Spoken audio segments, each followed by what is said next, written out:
Yeah. Josh? Yeah, thanks for doing this. Yeah, just, I mean, as far as you said, if you take back control of Congress, you would take, roll back this program. I mean, as far as in the universe of IRA components, do you view this as one of kind of a right to start? Is there things you think Trump should prioritize if he well, I mean, because he's talking about almost the entirety of the bill. Like, okay, we know, well, number one, there's been a recent rush to get this money out. And that's because they know that there's a likelihood, we like to think a high likelihood, that the administration will change come November. And so they're rushing to get the money out. And you see who they're sending it to. So we have that, how in this pot of money, in the $3 billion for the EPA, it would probably be predicated on how much is left. We would certainly try to claw that back. But at the minimum, we would have more opportunity for sunlight here and more opportunity for oversight. In terms of other parts of the IRA, I think some of the tax provisions, I mean, it was just such a bloated, Pete's talked about our debt. We talked about the inflation. Everybody who knows anything attributes our inflationary rise over the last 2 years to this IRA and the bloated spending, and then cap that with the expansion of our debt. So I think this is something that would be a top priority for all of us. And I don't know if you want to say anything about what we could and would do. Yeah, I mean, when you look at partisan bills that are passed that include reckless spending, it's one of the things that's driving inflation. We've got to control that if we're going to get inflation under control. There's other things that we have to do, like being able to use our own energy resources to help bring prices down. But we've got to get the spending under control. And so if we have a new administration and a new opportunity, we got to be able to start reining some of this money in, especially when it's being wasted on radical political activities, which is not what the American taxpayers signed up for. Yeah.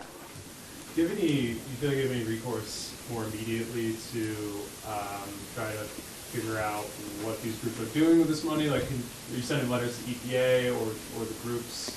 Well, EPA is well aware of our extreme concern on this. I mean, here's a small victory. Climate Justice Alliance redid their website and took all that down. I mean, what is that? Oh, is that okay now? I mean, so I feel like our voices are being heard, at least in a small way. No response from the administration at all, no response from the administrator on this. And so right now, I think our best path is to just shine light on it and talk about it. And this isn't going to be the end of this. I think this is just the beginning. Yes? So in the past, in response to your investigation of these groups and uncovering what exactly they stand for, the EPA has said, political message or political beliefs are not in our criteria. They don't play a role in how we choose and how we score these grants. And they've also said that the specific money of the grants that are pending or go out can't be used for messaging activities. It can only be used for this specific purpose that's outlined. I have a response, but do you want to? Go ahead. You want to go first?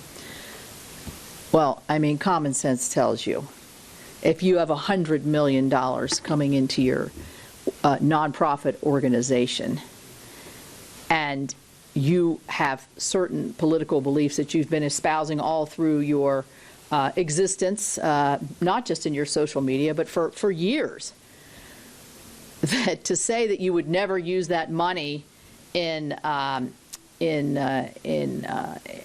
be guided towards anti-police or what happens? It frees up the anti-police money, so you have more anti-police money. I mean, that just makes sense to me. If somebody's going to get $100 million, you're going to have much more to do your political events or your political espousing through that. And there's no coincidence that just today they've announced they're going to endorse the person who announced them.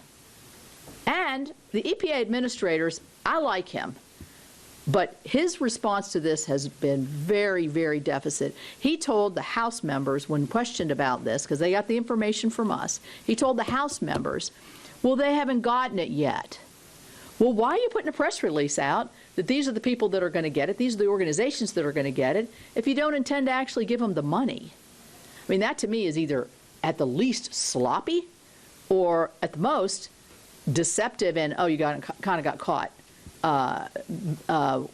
being unaware or tried to slip something through. So I don't know. Yeah, I would just build upon that. Money's fungible, right? You can Right. move money around, and so if you've got money that covers administrative expenses, you're paying part of the rent, that part of the rent means that you don't have to go out and raise the money to do your political activities, right? So the money's fungible.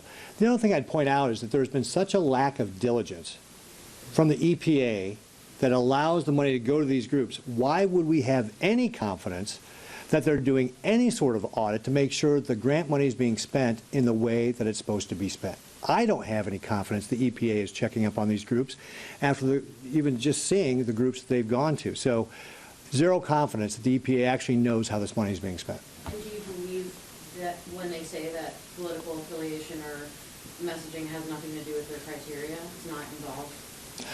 I would say I would question that back and say, why are we paying for any political activity? It should be a criteria. You should say, you cannot have this if you are going to, lobby the federal government with the money that we're giving you, right? And again, unless you're actually auditing to find that out, we can't have any confidence in that. I mean, I'll go back to what I said earlier. If you have no political messaging and you're not supposed to be a political group, why are you endorsing somebody for president if you're not interested in the political environment? Yeah. Is this something that you've asked the EPA Inspector General or GAO to look into? We haven't asked yet. I don't believe I got my staff back here, but I will tell you this.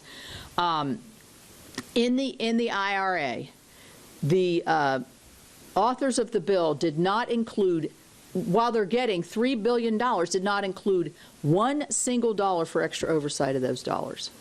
So the EPA has an Inspector General, and what we get back from the Inspector General is, or from the EPA, is, well, we need more resources within our agency to be able to move forward on this. So we did get $5 million through Senator Murkowski's bill of the, I think it's 30 that they get for their IG.